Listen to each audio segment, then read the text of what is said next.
Hello friends, ഇന്നലെ discuss ചെയ്ത question പേപ്പറിൻ്റെ ബാക്കിയാണ് നമ്മളിന്ന് നോക്കുന്നത്. ഓരോ ക്വസ്റ്റ്യൻ ഡിസ്കസ് ചെയ്യുമ്പോഴും അതുമായി റിലേറ്റഡ് ആയിട്ടുള്ള മാക്സിമം പ്രീവിയസ് ഇയർ ക്വസ്റ്റ്യൻസും കവർ ചെയ്താണ് ക്ലാസ് എടുക്കുന്നത്. അതുകൊണ്ട് തന്നെ ക്ലാസ് കേട്ട് മുഴുവൻ കാര്യങ്ങളും അന്നേരം തന്നെ പഠിക്കാൻ ശ്രമിക്കുക. നമുക്ക് ഫസ്റ്റ് ക്വസ്റ്റ്യൻ നോക്കാം.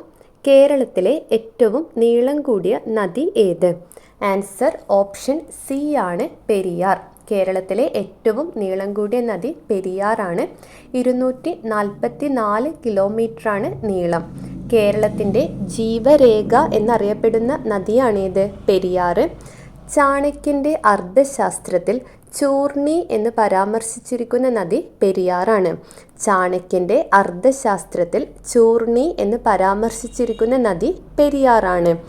പെരിയാർ ഉത്ഭവിക്കുന്നത് സഹ്യപർവ്വതത്തിലെ ശിവഗിരി മലയിൽ നിന്നാണ്. പെരിയാറിൻ്റെ ഉത്ഭവം സഹ്യപർവ്വതത്തിലെ ശിവഗിരി മലയാണ്.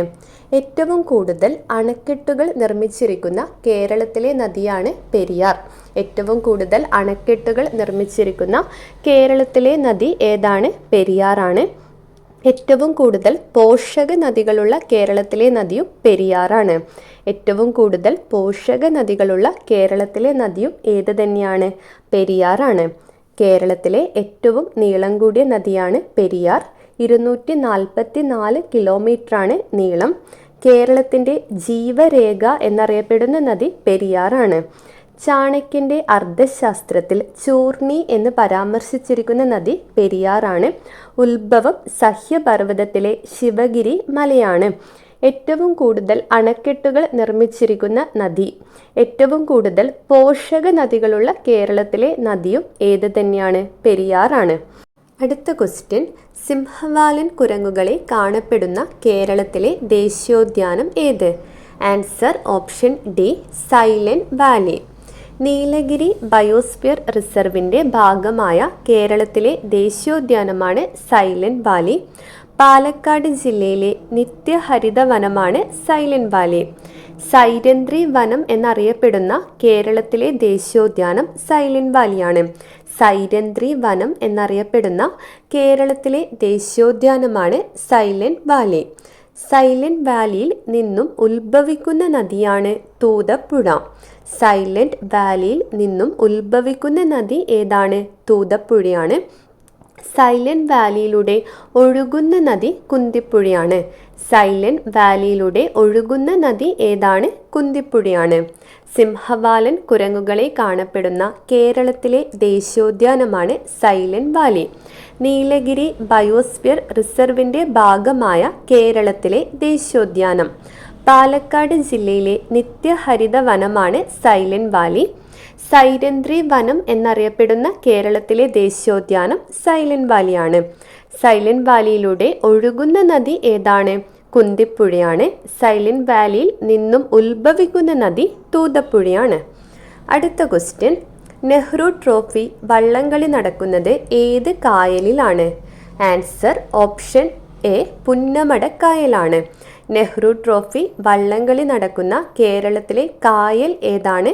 പുന്നമടക്കായലാണ്. ഓളപ്പരപ്പിലെ ഒളിമ്പിക്സ് എന്നറിയപ്പെടുന്നത് നെഹ്റു ട്രോഫി വള്ളംകളിയാണ്. ഓളപ്പരപ്പിലെ ഒളിമ്പിക്സ് എന്നറിയപ്പെടുന്നത് നെഹ്റു ട്രോഫി വള്ളംകളിയാണ്. 2025 71ാമത് നെഹ്റു ട്രോഫി വള്ളംകളി ജേതാക്കൾ വിയ്യപുരം ചുണ്ടനാണ്. 2025 71ാമത് നെഹ്റു ട്രോഫി വള്ളംകളി ജേതാക്കൾ വിയ്യപുരം ചുണ്ടനാണ്. 71ാമത് നെഹ്റു ട്രോഫി വള്ളംകളിയുടെ ഭാഗ്യചിഹ്നം എന്തായിരുന്നു? കളിവള്ളം തുഴയുന്ന കാത്തു എന്ന കാക്കത്തമ്പുരാട്ടിയാണ്. 71ാമത് നെഹ്റു ട്രോഫി വള്ളംകളിയുടെ ഭാഗ്യചിഹ്നം കളിവള്ളം തുഴയുന്ന കാത്തു എന്ന കാക്കത്തമ്പുരാട്ടിയാണ്. നെഹ്റു ട്രോഫി വള്ളംകളി നടക്കുന്ന കായൽ പുന്നമടക്കായലാണ്. ഓളപ്പരപ്പിലെ ഒളിമ്പിക്സ് എന്നറിയപ്പെടുന്നത് നെഹ്റു ട്രോഫി വള്ളംകളിയാണ്. 2025 71ാമത് നെഹ്റു ട്രോഫി വള്ളംകളി ജേതാക്കൾ ആരാണ്? വിയ്യപുരം ചുണ്ടനാണ്. നെഹ്റു ട്രോഫി വള്ളംകളിയുടെ ഭാഗ്യചിഹ്നം എന്തായിരുന്നു? കളിവള്ളം തുഴയുന്ന കാത്തു എന്ന കാക്കത്തമ്പുരാട്ടിയാണ്. അടുത്ത ക്വസ്റ്റ്യൻ, രണ്ട് സംസ്ഥാനങ്ങളുമായി അതിർത്തി പങ്കിടുന്ന കേരളത്തിലെ ജില്ല ഏത്? ആൻസർ ഓപ്ഷൻ ബി വയനാടാണ്. തമിഴ്നാട്, കർണാടക എന്നീ സംസ്ഥാനങ്ങളുമായി അതിർത്തി പങ്കിടുന്ന കേരളത്തിലെ ഏക ജില്ലയാണേത്? വയനാട്. രണ്ട് സംസ്ഥാനങ്ങളുമായി അതിർത്തി പങ്കിടുന്ന കേരളത്തിലെ താലൂക്ക് ഏതാണ്? വയനാട് ജില്ലയിലെ സുൽത്താൻ ബത്തേരിയാണ്. രണ്ട് സംസ്ഥാനങ്ങളുമായി അതിർത്തി പങ്കിടുന്ന കേരളത്തിലെ ഗ്രാമപഞ്ചായത്ത് നൂൽപ്പുഴയാണ്. രണ്ട് സംസ്ഥാനങ്ങളുമായി അതിർത്തി പങ്കിടുന്ന കേരളത്തിലെ ഗ്രാമപഞ്ചായത്ത് ഏതാണ്? വയനാട് ജില്ലയിലെ നൂൽപ്പുഴ. രണ്ട് സംസ്ഥാനങ്ങളുമായി അതിർത്തി പങ്കിടുന്ന കേരളത്തിലെ ഗ്രാമം ഏതാണ്? വയനാട് ജില്ലയിലെ മുത്തങ്ങയാണ്. വയനാട് ജില്ലയിലെ മുത്തങ്ങ. രണ്ട് സംസ്ഥാനങ്ങളുമായി അതിർത്തി പങ്കിടുന്ന കേരളത്തിലെ ജില്ല വയനാട്, താലൂക്ക് സുൽത്താൻ ബത്തേരി, ഗ്രാമപഞ്ചായത്ത് നൂൽപ്പുഴ, ഗ്രാമം മുത്തങ്ങയാണ്. അടുത്ത ക്വസ്റ്റ്യൻ, കേരള ഫോറസ്റ്റ് റിസർച്ച് ഇൻസ്റ്റിറ്റ്യൂട്ടിൻ്റെ ആസ്ഥാനം? Answer option C Peechi.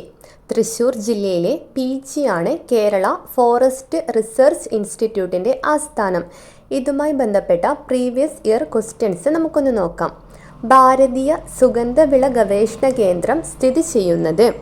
ഭാരതീയ സുഗന്ധവിള ഗവേഷണ കേന്ദ്രം സ്ഥിതി ചെയ്യുന്നത് കോഴിക്കോടാണ്. കേന്ദ്ര തോട്ടവിള ഗവേഷണ കേന്ദ്രം എവിടെയാണ്? കാസർഗോഡാണ്. കേന്ദ്ര തോട്ടവിള ഗവേഷണ കേന്ദ്രം സ്ഥിതി ചെയ്യുന്നത് കാസർഗോഡ്. കേന്ദ്ര കുരുമുളക് ഗവേഷണ കേന്ദ്രം എവിടെയാണ്? കണ്ണൂർ ജില്ലയിലെ പന്നിയൂരാണ്. കേന്ദ്ര കുരുമുളക് ഗവേഷണ കേന്ദ്രം സ്ഥിതി ചെയ്യുന്നത് കണ്ണൂർ ജില്ലയിലെ പന്നിയൂർ. കേന്ദ്ര കിഴങ്ങുവർഗ ഗവേഷണ കേന്ദ്രം സ്ഥിതി ചെയ്യുന്നത് തിരുവനന്തപുരം ജില്ലയിലെ ശ്രീകാര്യത്താണ്. കേന്ദ്ര കിഴങ്ങുവർഗ ഗവേഷണ കേന്ദ്രം സ്ഥിതി ചെയ്യുന്നത് എവിടെയാണ്? തിരുവനന്തപുരം ജില്ലയിലെ ശ്രീകാര്യത്താണ്. കേരള കാപ്പി ഗവേഷണ കേന്ദ്രം സ്ഥിതി ചെയ്യുന്നത് വയനാട് ജില്ലയിലെ ചുണ്ടേൽ ആണ്. കേരള കാപ്പി ഗവേഷണ കേന്ദ്രം എവിടെയാണ്? വയനാട് ജില്ലയിലെ ചുണ്ടേൽ ആണ്. കേരള ഇഞ്ചി ഗവേഷണ കേന്ദ്രം അമ്പലവയൽ. വയനാട് ജില്ലയിലെ അമ്പലവയലാണ് കേരള ഇഞ്ചി ഗവേഷണ കേന്ദ്രം സ്ഥിതി ചെയ്യുന്നത്. കേരള കൈതച്ചക്ക ഗവേഷണ കേന്ദ്രം സ്ഥിതി ചെയ്യുന്നത് വെള്ളാനിക്കരയാണ്. കൈതച്ചക്ക ഗവേഷണ കേന്ദ്രം സ്ഥിതി ചെയ്യുന്നത് എവിടെയാണ്? തൃശ്ശൂർ ജില്ലയിലെ വെള്ളാനിക്കരയാണ്. ഏത്തവാഴ ഗവേഷണ കേന്ദ്രം സ്ഥിതി ചെയ്യുന്നത് കണ്ണാറ. തൃശ്ശൂർ ജില്ലയിലെ കണ്ണാറയിലാണ് ഏത്തവാഴ ഗവേഷണ കേന്ദ്രം സ്ഥിതി ചെയ്യുന്നത്. എവിടെയാണ്? തൃശ്ശൂർ ജില്ലയിലെ കണ്ണാറയിലാണ് ഏത്തവാഴ ഗവേഷണ കേന്ദ്രം സ്ഥിതി ചെയ്യുന്നത്. പുൽത്തൈല ഗവേഷണ കേന്ദ്രം എറണാകുളം ജില്ലയിലെ ഓടക്കാലിയാണ്. പുൽത്തൈല ഗവേഷണ കേന്ദ്രം സ്ഥിതി ചെയ്യുന്നത് എവിടെയാണ്? എറണാകുളം ജില്ലയിലെ ഓടക്കാലിയാണ്. കശുവണ്ടി ഗവേഷണ കേന്ദ്രങ്ങൾ സ്ഥിതി ചെയ്യുന്നത് എവിടെയാണ്? മലപ്പുറം ജില്ലയിലെ ആനക്കയം, തൃശ്ശൂർ ജില്ലയിലെ മടക്കത്തറ. കശുവണ്ടി ഗവേഷണ കേന്ദ്രങ്ങൾ സ്ഥിതി ചെയ്യുന്നത് മലപ്പുറം ജില്ലയിലെ ആനക്കയത്തും തൃശ്ശൂർ ജില്ലയിലെ മടക്കത്തറയിലുമാണ്. ഇത്രയും പറഞ്ഞത് വളരെയേറെ ഇമ്പോർട്ടൻ്റ് ആണ്. റിപ്പീറ്റ് ചെയ്ത് കേട്ട് പഠിക്കാൻ ശ്രമിക്കുക. അടുത്ത ക്വസ്റ്റ്യൻ, കേരളത്തിലെ ഉയരം കൂടിയ കൊടുമുടി ഏത്? Answer option D Anamudi. ആനമുടിയാണ് കേരളത്തിലെ ഉയരം കൂടിയ കൊടുമുടി. 2695 മീറ്ററാണ് ഉയരം. ആനമുടിയുടെ ഉയരം എത്രയാണ്? 2695 മീറ്ററാണ്. കേരളത്തിലെ ഉയരം കൂടിയ കൊടുമുടി, പശ്ചിമഘട്ട മലനിരകളിലെ ഉയരം കൂടിയ കൊടുമുടി, തെക്കേ ഇന്ത്യയിലെ ഉയരം കൂടിയ കൊടുമുടി, ഉപദ്വീപ് ഇന്ത്യയിലെ ഉയരം കൂടിയ കൊടുമുടി. ഇതൊക്കെ ഏത് തന്നെയാണ്? ആനമുടിയാണ്. 2695 മീറ്ററാണ് ഉയരം. എന്തൊക്കെയാണ് പറഞ്ഞത്? കേരളത്തിലെ ഉയരം കൂടിയ കൊടുമുടി ആനമുടിയാണ്. തെക്കേ ഇന്ത്യയിലെ ഉയരം കൂടിയ കൊടുമുടി, ഉപദ്വീപ് ഇന്ത്യയിലെ ഉയരം കൂടിയ കൊടുമുടി, പശ്ചിമഘട്ട മലനിരകളിലെ ഉയരം കൂടിയ കൊടുമുടി. ഇതെല്ലാം ആനമുടി തന്നെയാണ്. ആനമുടിയുടെ ഉയരം എത്രയാണ്? 2695 മീറ്ററാണ്. ഇടുക്കി ജില്ലയിലെ മൂന്നാർ പഞ്ചായത്തിലെ ദേവികുളം താലൂക്കിലാണ് ആനമുടി സ്ഥിതി ചെയ്യുന്നത്. ഇടുക്കി ജില്ലയിലെ മൂന്നാർ പഞ്ചായത്തിലെ ദേവികുളം താലൂക്കിലാണ് ആനമുടി സ്ഥിതി ചെയ്യുന്നത്. അടുത്ത ക്വസ്റ്റ്യൻ, കേരളത്തിൽ കാറ്റിലൂടെ വൈദ്യുതി ഉൽപ്പാദിപ്പിക്കുന്ന ഏറ്റവും വലിയ കാറ്റാടിപ്പാടം സ്ഥിതി ചെയ്യുന്നത് എവിടെ? Answer option B Kanjikode. കേരളത്തിൽ കാറ്റിലൂടെ വൈദ്യുതി ഉൽപ്പാദിപ്പിക്കുന്ന ഏറ്റവും വലിയ കാറ്റാടിപ്പാടം സ്ഥിതി ചെയ്യുന്നത് പാലക്കാട് ജില്ലയിലെ കഞ്ചിക്കോടാണ്. പാലക്കാട് ജില്ലയിലെ കഞ്ചിക്കോട്. കേരളത്തിലെ ആദ്യത്തെ കാറ്റാടിപ്പാടമാണ് കഞ്ചിക്കോട്. കേരളത്തിലെ ആദ്യത്തെ കാറ്റാടിപ്പാടമാണ് കഞ്ചിക്കോട്. KSEBയുടെ കീഴിൽ കാറ്റിൽ നിന്നും വൈദ്യുതി ഉൽപ്പാദിപ്പിക്കുന്ന കേന്ദ്രമാണ് കഞ്ചിക്കോട്. KSEBയുടെ കീഴിൽ കാറ്റിൽ നിന്നും വൈദ്യുതി ഉൽപ്പാദിപ്പിക്കുന്ന കേന്ദ്രമാണ് കഞ്ചിക്കോട്. കഞ്ചിക്കോട് കാറ്റാടിപ്പാടം എവിടെയാണ്? പാലക്കാട് ജില്ലയിലാണ്. അടുത്ത ക്വസ്റ്റ്യൻ, കേരളത്തിലെ ഏറ്റവും വലിയ ജില്ല ഏത്? ആൻസർ ഓപ്ഷൻ ബി ആണ് ഇടുക്കി. 4612 ചതുരശ്ര കിലോമീറ്ററാണ് ഇടുക്കി ജില്ലയുടെ വിസ്തീർണം. 4, 6, 6ൻ്റെ ഇരട്ടി 12. 4612 ചതുരശ്ര കിലോമീറ്ററാണ് ഇടുക്കി ജില്ലയുടെ ആകെ വിസ്തീർണം. എറണാകുളം ജില്ലയുടെ കുട്ടമ്പുഴ വില്ലേജിൻ്റെ ഭാഗം ഇടുക്കി ജില്ലയിലെ ഇടമലക്കുടി പഞ്ചായത്തിനോട് കൂട്ടിച്ചേർത്തതോടെയാണ് ഇടുക്കി പാലക്കാടിനെ മറികടന്നുകൊണ്ട് വിസ്തീർണത്തിൽ ഒന്നാമതെത്തുന്നത്. ഇത് ഇമ്പോർട്ടൻ്റ് ആണ്. ഇതുപോലെ തന്നെ PSC ചോദിച്ചിട്ടുണ്ട്. എറണാകുളം ജില്ലയിലെ കുട്ടമ്പുഴ വില്ലേജിൻ്റെ ഭാഗം ഇടുക്കി ജില്ലയിലെ ഇടമലക്കുടി പഞ്ചായത്തിനോട് കൂട്ടിച്ചേർത്തതോടെയാണ് പാലക്കാടിനെ മറികടന്നുകൊണ്ട് ഇടുക്കി വിസ്തീർണത്തിൽ ഒന്നാമതെത്തിയത്. അടുത്ത ക്വസ്റ്റ്യൻ, കേരള ഹൈക്കോടതിയുടെ ആസ്ഥാനം. Answer option B Ernakulam. Kerala ഹൈക്കോടതിയുടെ ആസ്ഥാനം എറണാകുളമാണ്. അടുത്ത ക്വസ്റ്റ്യൻ, കേരളത്തിലെ ആദ്യ പേപ്പർ മിൽ സ്ഥാപിച്ചത് എവിടെ? Answer option B Punalur. Kollam ജില്ലയിലെ പുനലൂരിലാണ് കേരളത്തിലെ ആദ്യത്തെ പേപ്പർ മിൽ സ്ഥാപിതമായത്. വർഷം 1886 1886 കൊല്ലം ജില്ലയിലെ പുനലൂരിലാണ് കേരളത്തിലെ ആദ്യത്തെ പേപ്പർ മിൽ സ്ഥാപിതമായത്. കേരളത്തിലെ ആദ്യത്തെ ന്യൂസ് പ്രിന്റ് ഫാക്ടറി സ്ഥാപിതമായത് എവിടെയാണ്? അത് കോട്ടയം ജില്ലയിലെ വെള്ളൂർ ആണ്. കേരളത്തിലെ ആദ്യത്തെ ന്യൂസ് പ്രിന്റ് ഫാക്ടറി സ്ഥാപിതമായത് എവിടെയാണ്? വെള്ളൂർ ആണ്. അടുത്ത ക്വസ്റ്റ്യൻ, സാർവത്രിക ദാതാവ് എന്നറിയപ്പെടുന്ന രക്തഗ്രൂപ്പ് ഏത്? Answer option C O രക്തഗ്രൂപ്പാണ്. സാർവത്രിക ദാതാവ് എന്നറിയപ്പെടുന്ന രക്തഗ്രൂപ്പ് O ഗ്രൂപ്പാണ്. ശരിക്കും പറഞ്ഞാൽ O നെഗറ്റീവാണ് സാർവത്രിക ദാതാവ്. PSC ആൻസർ കീയിൽ കൊടുക്കാറ് O പോസിറ്റീവാണ്. സാർവത്രിക ദാതാവ് എന്നറിയപ്പെടുന്ന രക്തഗ്രൂപ്പ് ഏതാണ്? O ഗ്രൂപ്പാണ്. സാർവത്രിക സ്വീകർത്താവ് എന്നറിയപ്പെടുന്ന രക്തഗ്രൂപ്പ് AB ഗ്രൂപ്പാണ്. സാർവത്രിക സ്വീകർത്താവ് AB ഗ്രൂപ്പാണ്. രക്തത്തെക്കുറിച്ചുള്ള പഠനമാണ് ഹെമറ്റോളജി. രക്തത്തെക്കുറിച്ചുള്ള പഠനം എന്താണ്? ഹെമറ്റോളജി ആണ്. രക്തത്തിൻ്റെ pH എത്രയാണ്? 7.4 ബേസിക് സ്വഭാവമാണ്. രക്തത്തിൻ്റെ pH എത്രയാണ്? 7.4. രക്തം കട്ട പിടിക്കാൻ സഹായിക്കുന്ന പ്രോട്ടീനാണ് ഫൈബ്രിനോജൻ. രക്തം കട്ട പിടിക്കാൻ സഹായിക്കുന്ന പ്രോട്ടീൻ ഏതാണ്? ഫൈബ്രിനോജൻ ആണ്.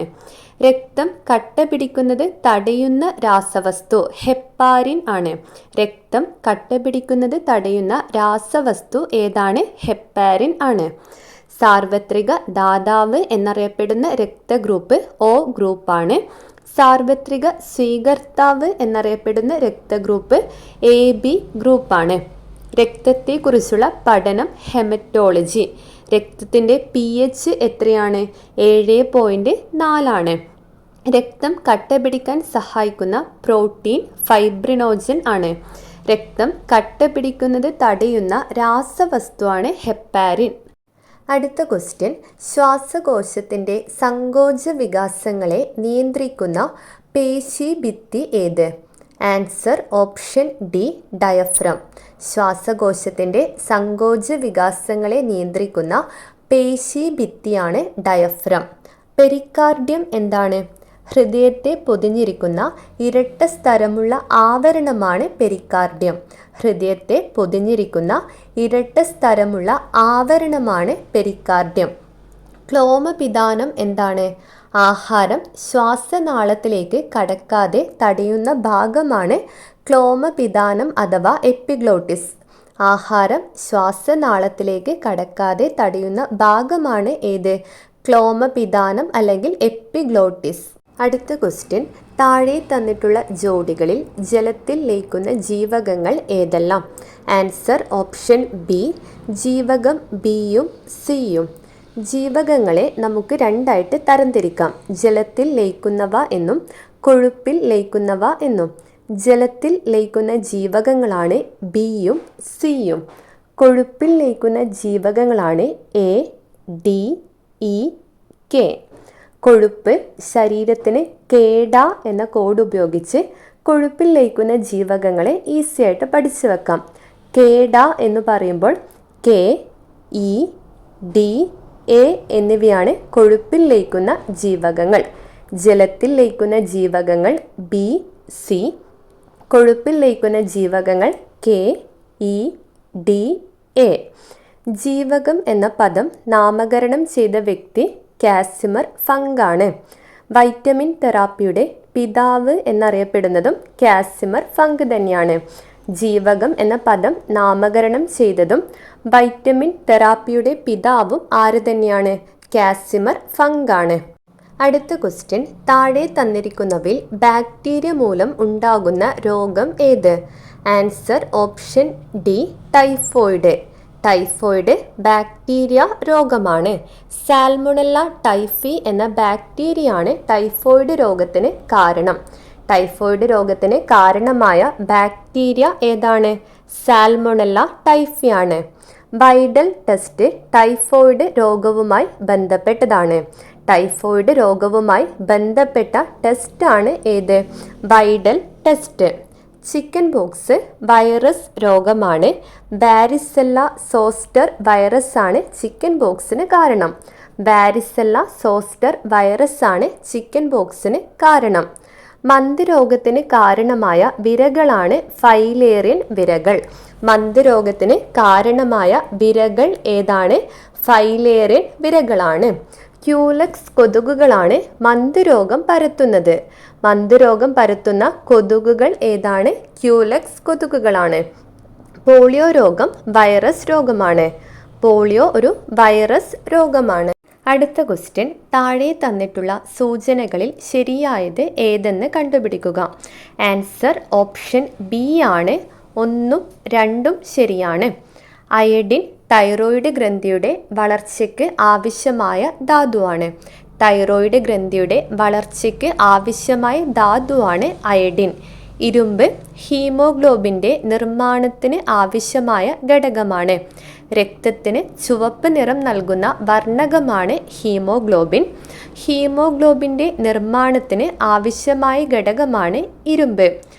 സോഡിയം നമ്മുടെ ശരീരത്തിന് ആവശ്യമായ ജലം നിലനിർത്തുന്നതിന് സഹായിക്കുന്ന ധാതുവാണ്.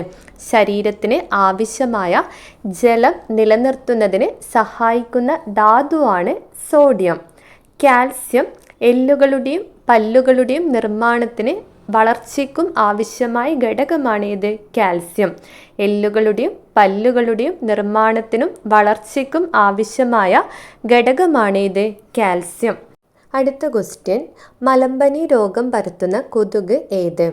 ആൻസർ ഓപ്ഷൻ എ ആണ്, അനോഫിലസ്. അനോഫിലസ് പെൺകൊതുകുകളാണ് മലമ്പനി രോഗം അഥവാ മലേറിയ പരത്തുന്നത്. മലേറിയ അഥവാ മലമ്പനി രോഗം പരത്തുന്ന കൊതുകുകൾ ഏതാണ്? അനോഫിലസ് പെൺകൊതുകുകളാണ്. മലമ്പനിക്ക് കാരണമായ രോഗാണു ഏതാണ്? പ്ലാസ്മോഡിയം എന്ന പ്രോട്ടോസോവയാണ്. മലമ്പനിക്ക് കാരണമായ രോഗാണു പ്ലാസ്മോഡിയം എന്ന പ്രോട്ടോസോവയാണ്. മലമ്പനി പരത്തുന്ന കൊതുകുകൾ ഏതാണ്? അനോഫിലസ് പെൺകൊതുകുകളാണ്. ബ്ലാക്ക് വാട്ടർ ഫീവർ, ചതുപ്പ് രോഗം എന്നിങ്ങനെ അറിയപ്പെടുന്നത് മലമ്പനിയാണ്. ബ്ലാക്ക് വാട്ടർ ഫീവർ, ചതുപ്പ് രോഗം എന്നിങ്ങനെ അറിയപ്പെടുന്നത് മലമ്പനിയാണ്. അടുത്ത ക്വസ്റ്റ്യൻ, രക്തത്തിലെ ഗ്ലൂക്കോസിൻ്റെ തോത് കുറയ്ക്കുന്ന hormone. Answer option B insulin. രക്തത്തിലെ ഗ്ലൂക്കോസിൻ്റെ തോത് കുറയ്ക്കുന്ന ഹോർമോണാണ് ഇൻസുലിൻ. ഇൻസുലിൻ ഉൽപ്പാദിപ്പിക്കുന്നത് പാൻക്രിയാസ് അഥവാ ആഗ്നേയ ഗ്രന്ഥിയാണ്. ഇൻസുലിൻ ഉൽപ്പാദിപ്പിക്കുന്ന ഗ്രന്ഥിയാണേത് പാൻക്രിയാസ്. പാൻക്രിയാസ് ഗ്രന്ഥി ഉൽപ്പാദിപ്പിക്കുന്ന 2 ഹോർമോണുകളാണ് ഇൻസുലിനും ഗ്ലൂക്കഗോണും. പാൻക്രിയാസ് ഗ്രന്ഥി ഉൽപ്പാദിപ്പിക്കുന്ന 2 ഹോർമോണുകളാണേത് ഇൻസുലിനും ഗ്ലൂക്കഗോണും. പാൻക്രിയാസ് ഗ്രന്ഥിയിലെ ഐലറ്റ്സ് ഓഫ് ലാംഗർഹാൻസിലെ ബീറ്റ കോശങ്ങളാണ് ഇൻസുലിൻ ഉൽപ്പാദിപ്പിക്കുന്നത്. ഇമ്പോർട്ടൻ്റ് ആണ്. പാൻക്രിയാസ് ഗ്രന്ഥിയിലെ ഐലറ്റ്സ് ഓഫ് ലാംഗർഹാൻസിലെ ബീറ്റ കോശങ്ങളാണ് ഇൻസുലിൻ ഉൽപ്പാദിപ്പിക്കുന്നത്. IB എന്നോർത്താൽ മതി. ഇൻസുലിൻ ഉൽപ്പാദിപ്പിക്കുന്നത് ബീറ്റ കോശങ്ങളാണ്. ഐലറ്റ്സ് ഓഫ് ലാംഗർഹാൻസിലെ ആൽഫ കോശങ്ങളാണ് ഗ്ലൂക്കഗോൺ ഉൽപ്പാദിപ്പിക്കുന്നത്. ഐലറ്റ്സ് ഓഫ് ലാംഗർഹാൻസിലെ ആൽഫ കോശങ്ങളാണ് ഗ്ലൂക്കഗോൺ ഉൽപ്പാദിപ്പിക്കുന്നത്. AG എന്ന് ഓർത്ത് വെച്ചാൽ മതി. ആൽഫ കോശങ്ങളാണ് ഗ്ലൂക്കഗോൺ ഉൽപ്പാദിപ്പിക്കുന്നത്. ഇൻസുലിൻ ഉൽപ്പാദിപ്പിക്കുന്നത് ബീറ്റ കോശങ്ങളും ഗ്ലൂക്കഗോൺ ഉൽപ്പാദിപ്പിക്കുന്നത് ആൽഫ കോശങ്ങളുമാണ്. രക്തത്തിൽ ഗ്ലൂക്കോസിൻ്റെ അളവ് കൂടുമ്പോൾ കുറയ്ക്കുന്ന ആളാണ് ആര്? ഇൻസുലിൻ. രക്തത്തിൽ ഗ്ലൂക്കോസിൻ്റെ അളവ് കുറയുമ്പോൾ കൂട്ടുന്ന ആളാണ് ആര്? ഗ്ലൂക്കഗോണ്. ഒന്നുകൂടി പറയാം. പാൻക്രിയാസ് ഗ്രന്ഥിയാണ് ഇൻസുലിനും ഗ്ലൂക്കഗോണും ഉൽപ്പാദിപ്പിക്കുന്നത്. പാൻക്രിയാസ് ഗ്രന്ഥി ഉൽപ്പാദിപ്പിക്കുന്ന 2 ഹോർമോണുകളാണ് ഇൻസുലിനും ഗ്ലൂക്കഗോണും. പാൻക്രിയാസ് ഗ്രന്ഥിയിലെ ഐലറ്റ്സ് ഓഫ് ലാംഗർഹാൻസിലെ ബീറ്റ കോശങ്ങളാണ് ഇൻസുലിൻ ഉൽപ്പാദിപ്പിക്കുന്നത്. ഐലറ്റ്സ് ഓഫ് ലാംഗർഹാൻസിലെ ആൽഫ കോശങ്ങളാണ് ഗ്ലൂക്കഗോൺ ഉൽപ്പാദിപ്പിക്കുന്നത്. രക്തത്തിൽ ഗ്ലൂക്കോസിൻ്റെ അളവ് കൂടുമ്പോൾ കുറയ്ക്കുന്ന ആളാണ് ഇൻസുലിൻ. രക്തത്തിൽ ഗ്ലൂക്കോസിൻ്റെ അളവ് കുറയുമ്പോൾ കൂട്ടുന്ന ആളാണ് ആര്? ഗ്ലൂക്കഗോൺ. രക്തത്തിൽ ഗ്ലൂക്കോസിൻ്റെ അളവ് കൂടുമ്പോൾ കുറയ്ക്കുന്നത് ഇൻസുലിനും കുറയുമ്പോൾ കൂട്ടുന്നത് ആരാണ്? ഗ്ലൂക്കഗോണുമാണ്. നമുക്കറിയാം, രക്തത്തിൽ ഗ്ലൂക്കോസിൻ്റെ അളവ് കൂടുമ്പോഴാണ് പ്രമേഹം ഉണ്ടാകുന്നത്. പ്രമേഹം അഥവാ ഡയബറ്റിസ് മെലിറ്റസ് ഉണ്ടാകുന്നത് രക്തത്തിൽ ഗ്ലൂക്കോസിൻ്റെ അളവ് കൂടുമ്പോഴാണ്. പ്രമേഹ രോഗികൾക്ക് ഇൻസുലിൻ കുത്തിവയ്പ്പാണ് നൽകുന്നത്. പ്രമേഹ രോഗികൾക്ക് നൽകുന്നത് ഇൻസുലിൻ കുത്തിവയ്പ്പാണ്. ഇൻസുലിനിൽ അടങ്ങിയിരിക്കുന്ന ലോഹം ഏതാണ്? സിങ്ക് ആണ്. ഇൻസുലിനിൽ അടങ്ങിയിരിക്കുന്ന ലോഹം സിങ്ക് ആണ്. അടുത്ത ക്വസ്റ്റ്യൻ, കേരളത്തിൽ സർക്കാർ തലത്തിൽ നടപ്പിലാക്കിയിട്ടുള്ള മരണാനന്തര അവയവ കൈമാറ്റ പദ്ധതി ഏത്? ആൻസർ ഓപ്ഷൻ സി മൃതസഞ്ജീവനി. കേരളത്തിൽ നടപ്പിലാക്കിയിട്ടുള്ള മരണാനന്തര അവയവ കൈമാറ്റ പദ്ധതിയാണേത്? മൃതസഞ്ജീവനി. Brand ambassador മോഹൻലാലാണ്. സുഹൃതം എന്താണ്? കേരള സർക്കാരിൻ്റെ സൗജന്യ ക്യാൻസർ ചികിത്സാ പദ്ധതിയാണ് സുഹൃതം. കേരള സർക്കാരിൻ്റെ സൗജന്യ ക്യാൻസർ ചികിത്സാ പദ്ധതിയാണ് സുഹൃതം. Brand ambassador മമ്മൂട്ടിയാണ്. ആശ്വാസകിരണം പദ്ധതി എന്താണ്? കിടപ്പിലായ രോഗികളെ പരിചരിക്കുന്നവർക്ക് പ്രതിമാസം 600 രൂപ ധനസഹായം നൽകുന്ന കേരള സർക്കാരിൻ്റെ പദ്ധതിയാണ് ആശ്വാസകിരണം. എന്താണ്? കിടപ്പിലായ രോഗികളെ പരിചരിക്കുന്നവർക്ക് പ്രതിമാസം 600 രൂപ ധനസഹായം നൽകുന്ന കേരള സർക്കാരിൻ്റെ പദ്ധതിയാണ് ആശ്വാസകിരണം. സാന്ത്വനം പദ്ധതി എന്താണ്? കിടപ്പ് രോഗികൾക്കും രക്തസമ്മർദ്ദം, പ്രമേഹം തുടങ്ങിയ രോഗങ്ങൾക്കും സ്വന്തം വീടുകളിൽ പരിശോധിക്കാനുള്ള സാഹചര്യം ഒരുക്കുന്ന കുടുംബശ്രീയുടെ പദ്ധതിയാണ് സാന്ത്വനം. സാന്ത്വനം പദ്ധതി കുടുംബശ്രീയുടേതാണ്. കിടപ്പ് രോഗികൾക്കും രക്തസമ്മർദ്ദം, പ്രമേഹം തുടങ്ങിയ രോഗങ്ങൾക്കും സ്വന്തം വീടുകളിൽ പരിശോധിക്കാനുള്ള സാഹചര്യം ഒരുക്കുന്ന കുടുംബശ്രീയുടെ പദ്ധതിയാണേത്? സാന്ത്വനം. അടുത്ത ക്വസ്റ്റ്യൻ, കൊഴുപ്പ് അടിഞ്ഞ് ധമനികളുടെ വ്യാസം കുറയുന്നത് മൂലമുണ്ടാകുന്ന ഒരു ജീവിതശൈലി രോഗമാണ്. ആൻസർ ഓപ്ഷൻ എ അമിത രക്തസമ്മർദ്ദം. കൊഴുപ്പടിഞ്ഞ് ധമനികളുടെ വ്യാസം കുറയുന്നത് മൂലമുണ്ടാകുന്ന ജീവിതശൈലി രോഗമാണേത്? അമിത രക്തസമ്മർദ്ദം. ജീവിതശൈലി രോഗനിയന്ത്രണത്തിനായി കേരള ഗവൺമെൻറ് കൊണ്ടുവന്ന മൊബൈൽ ആപ്ലിക്കേഷൻ ഏതാണ്? ശൈലി ആണ്. ജീവിതശൈലി രോഗനിയന്ത്രണത്തിനായിട്ട് കേരള സർക്കാർ കൊണ്ടുവന്ന മൊബൈൽ ആപ്ലിക്കേഷൻ ഏതാണ്? ശൈലി. അടുത്ത ക്വസ്റ്റ്യൻ, കേരള സർക്കാർ തുടക്കം കുറിച്ചിട്ടുള്ള അശ്വമേധം എന്ന പദ്ധതി ഏത് രോഗവുമായി ബന്ധപ്പെട്ടിരിക്കുന്നു? ആൻസർ ഓപ്ഷൻ ഡി ആണ്, കുഷ്ഠരോഗം. കുഷ്ഠരോഗ നിർമ്മാർജ്ജന പദ്ധതിയാണിത്. അശ്വമേധം വളരെയേറെ ഇമ്പോർട്ടൻ്റ് ആണ്. കുഷ്ഠരോഗ നിർമ്മാർജ്ജന പദ്ധതിയാണിത് അശ്വമേധം. ഭൂമിയിലെ ഏറ്റവും പഴക്കം ചെന്ന രോഗം എന്നറിയപ്പെടുന്നത് കുഷ്ഠമാണ്. ഭൂമിയിലെ ഏറ്റവും പഴക്കം ചെന്ന രോഗം എന്നറിയപ്പെടുന്നത് കുഷ്ഠരോഗമാണ്. അതുപോലെ തന്നെ ഹാൻസൻസ് രോഗം എന്നറിയപ്പെടുന്നതും കുഷ്ഠമാണ്. ഹാൻസൻസ് രോഗം എന്നറിയപ്പെടുന്നതും കുഷ്ഠരോഗമാണ്. ഇത്രയുമാണ് ഈ ഒരു ക്വസ്റ്റ്യൻ പേപ്പറിൽ വരുന്നത്. ബാക്കിയുള്ളത് സ്പെഷ്യൽ ടോപ്പിക്കാണ്, അത് നമുക്കിപ്പം ആവശ്യമില്ല.